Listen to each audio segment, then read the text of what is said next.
like basically the idea is that there's something inside, right? There is this, what they call in process work, this inner elder inside that allows you to hold yourself first and to hear your own inner process first, and allows you to get out of the roles and the pains and the dynamics that you're in and see it from a vantage point of something that can hold the whole. And I think that's really important because relationships are characterized by edges, right? By my edges, by your edges, by the edges that come up in the relationship.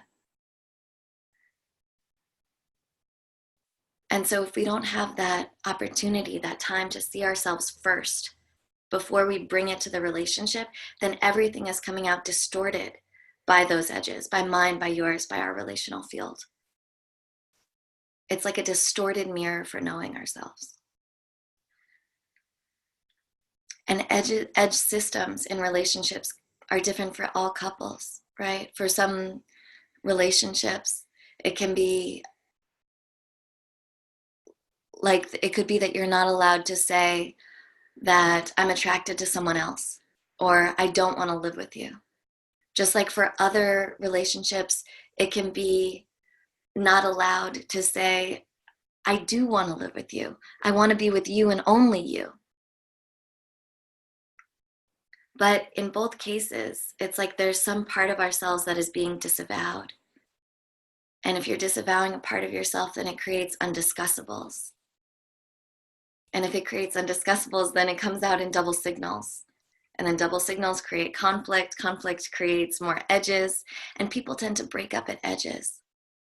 And I think this point about the empowerment of it is that the sort of edge field of the relationship system is so fraught and so intense that if you put it all to the relationship, right? If like you feel like I need you to touch me differently when we have sex, and you can't say that,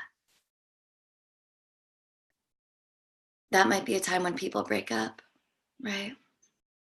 When you're like, I can't do this anymore, and you break up with someone. And it's because that edge system of the relationship was so great that it never got to come out fully. Yeah. But there is this opportunity, I think, before all that happens inside, to listen to what's really going on and what's really behind it underneath that. And that maybe in processing it inside, it can help us bring it out in the relationship. Because deep democracy, like any democracy, requires someone who is outside. Yeah. And so you can call that a meta position, or you can think of it as an inner elder. In traditional democracy, we have leaders, right? We have leaders that are championing one side or trying to unite people to their perspective. Again, it's that idea of majority rule. But Arnold Mindell actually differentiates between the role of an elder and the role of a leader in this way. And I'm going to read it. I think it's beautiful. So the leader seeks the majority. The elder stands for everyone. The leader sees trouble and tries to stop it. The elder sees the troublemaker as a possible teacher. The leader strives to be honest. The elder sees the truth in everything. The democratic leader supports democracy. The elder does this too, but also listens to dictators and slaves. Leaders try to be better at their jobs. Elders try to get others to become elders. Leaders try to be wise and have knowledge. Elders follow and trust in nature. The leader knows. The elder learns. The leader needs a strategy. The elder studies a moment. The leader follows a plan. The elder honors a direction of a mysterious and unknown river.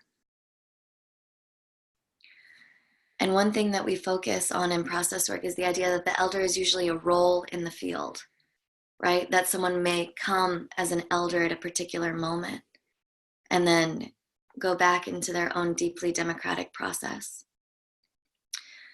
And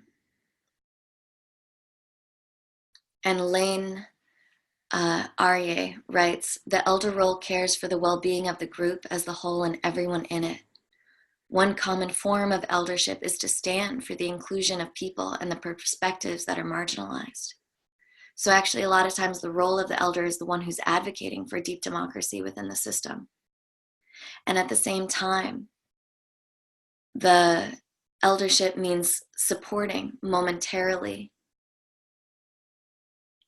whoever is being left out, but also even in the moment, bringing in your own experience, right? So sometimes the eldership can be actually taking your own side really strongly and experientially, sharing truthfully and honestly, overtaken by the moment, overtaken by the truth of what's coming through you, is also a very, very powerful form of eldership.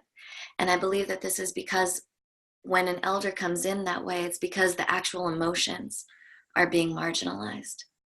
So when the elder can speak from truth and power with the conviction and the potency of their deep emotional experience, it has the effect of bringing everyone almost into their own heart.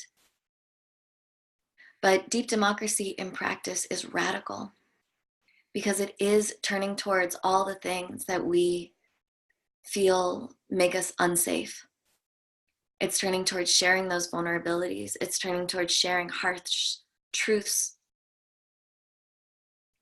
That's why I believe it is a spiritual practice, because it takes dedication and devotion inside. But I also believe truly that when we can do this, it creates greater safety and greater clarity. You know, I used to believe that clarity came from having one position and being able to articulate it clearly, like being able to say, like, I want to be with you, or something like that. But my idea of clarity has changed, that clarity is actually wholeness. It's actually congruence. It's actually truth, which is often multiple.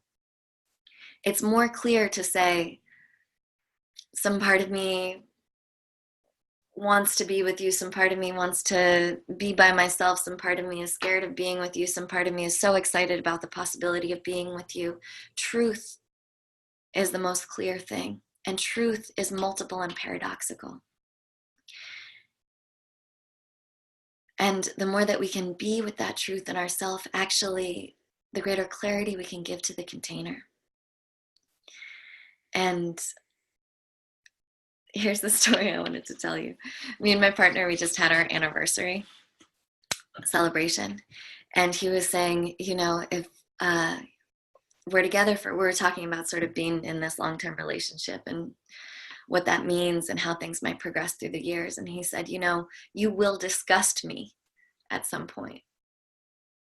And at first I was offended. I was like, oh my God, like that's a huge taboo. What do you mean I will disgust you? Right? Or like, I have disgusted you. Like, what? I was like, yeah, hurt and offended and shy, and it brought up all this stuff for me. And then in the second breath, I felt more safe. Like it was strangely relieving that he was able just to say it. Because I know, right? I've been in long-term relationships. I know you get to that point where the other person disgusts you. There will be a night where it is hot and it is sweaty and you can't sleep, and they can. And then they fart in their sleep and they like move the blankets in the perfect way that it pushes all the air up into your nose, and you look over at them and their hair growing out of their face and you think, ew, it will happen. And in building a relationship where you can acknowledge that feeling, where you can acknowledge that potentiality, just made me feel so much more safe and relieved. Like, oh, I'm in a place where there is room for all the voices. It's almost that same way in which if you can say that you can't always be trustworthy, it actually builds more trust. If you can say, I can't promise you safety, it actually feels more safe because of the truth and clarity that's emerging from the system. And granted, I feel like I'm only able to hear that and feel that way because of the work that I've done in terms of being established in my own inner elder.